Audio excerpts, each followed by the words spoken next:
Korupsi adalah penyakit paling mematikan bagi sebuah bangsa. Ia tidak terlihat seperti peluru, tidak terdengar seperti ledakan bom, namun diam-diam ia menghancurkan negara dari dalam. Korupsi membuat hukum bisa dibeli. Korupsi membuat keadilan hanya milik orang kaya. Dan korupsi membuat rakyat kecil hidup dalam penderitaan meski negeri mereka kaya raya. Sejarah dunia telah mencatat satu hal penting. Tidak ada kekuasaan yang benar-benar abadi. Tidak ada rezim yang benar-benar kebal. Karena ketika rakyat sudah salah satu krisis paling dramatis dalam sejarah modern Asia. Nomor 7. Indonesia, 1998. Runtuhnya Orde Baru setelah 32 tahun berkuasa. Selama lebih dari 3 dekade, Indonesia dipimpin oleh satu orang. Namanya Soeharto. Ia mulai berkuasa pada tahun 1967 setelah menggantikan Presiden Soekarno di tengah situasi politik yang kacau. Di awal pemerintahannya, Soeharto dianggap sebagai penyelamat. Ekonomi tumbuh, pembangunan berjalan, stabilitas politik terjaga. Indonesia bahkan dijuluki sebagai macan Asia yang sedang bangkit.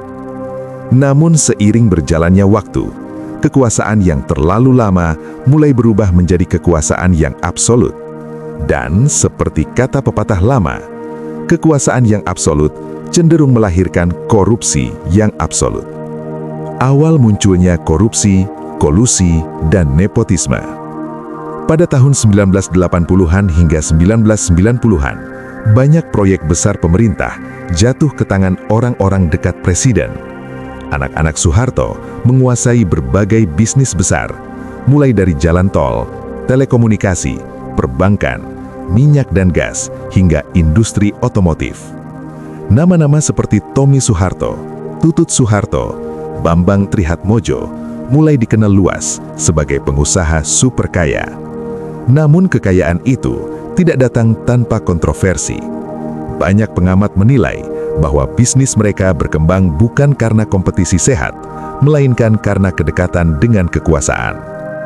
Istilah baru pun muncul di Indonesia, KKN, korupsi, kolusi, dan nepotisme. 3 kata ini menjadi simbol kemarahan rakyat.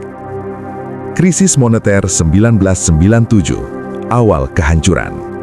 Segalanya mulai runtuh pada tahun 1997. Saat itu, krisis keuangan melanda Asia, dimulai dari Thailand, lalu menyebar ke Korea Selatan, Malaysia, dan akhirnya Indonesia. Nilai rupiah jatuh drastis, dari sekitar Rp2.500 per dolar menjadi lebih dari Rp15.000 per dolar. Harga-harga melonjak, beras menjadi mahal, minyak goreng langka, obat-obatan sulit dibeli. Banyak perusahaan bangkrut, pabrik-pabrik tutup, dan jutaan orang kehilangan pekerjaan. Rakyat mulai marah karena mereka melihat satu hal yang sangat menyakitkan. Saat rakyat kelaparan, para pejabat masih hidup mewah. Mahasiswa turun ke jalan. Pada awal tahun 1998, gerakan mahasiswa mulai muncul dari kampus ke kampus, dari kota ke kota. Mereka membawa satu tuntutan utama, reformasi. Mereka menuntut penghapusan korupsi, kebebasan berpendapat, pemilu yang jujur, dan pengunduran diri Presiden Soeharto. Demonstrasi terjadi hampir setiap hari. Jakarta memanas, Bandung memanas, Yogyakarta memanas, Surabaya memanas. Suasana negara semakin tegang. Tragedi Trisakti, titik balik sejarah. Tanggal 12 Mei 1998, lokasi Universitas Trisakti, Jakarta. Hari itu, ribuan mahasiswa menggelar demonstrasi damai. Mereka hanya ingin satu hal, perubahan. Namun sore itu, situasi berubah menjadi tragedi. Pasukan keamanan membuka tembakan. 4 mahasiswa tewas, Elang Mulia Lesmana, Hendriawan Si, Hafidin Royan, dan Herianto. Kematian mereka mengguncangkan seluruh Indonesia. Televisi menyiarkan gambar mahasiswa berdarah di jalanan kampus. Rakyat marah, negara berduka, dan kemarahan itu berubah menjadi gelombang besar. Kerusuhan Mei 1998. Beberapa hari setelah tragedi Trisakti, kerusuhan besar meledak di Jakarta. Toko-toko dibakar, gedung-gedung dihancurkan, mobil-mobil dijarah. Api menyala di mana-mana. Asap hitam menutupi langit ibu kota. Situasi menjadi sangat kacau. Ekonomi lumpuh, keamanan runtuh, kepercayaan rakyat hilang. Indonesia berada di ambang kehancuran. 21 Mei 1998, hari bersejarah. Tanggal itu menjadi salah satu hari paling penting dalam sejarah Indonesia. Setelah 32 tahun berkuasa, Soeharto akhirnya menyerah. Di Istana Merdeka, di depan kamera televisi nasional, ia membacakan pernyataan singkat. Saya memutuskan untuk menyatakan berhenti dari jabatan Presiden Republik Indonesia.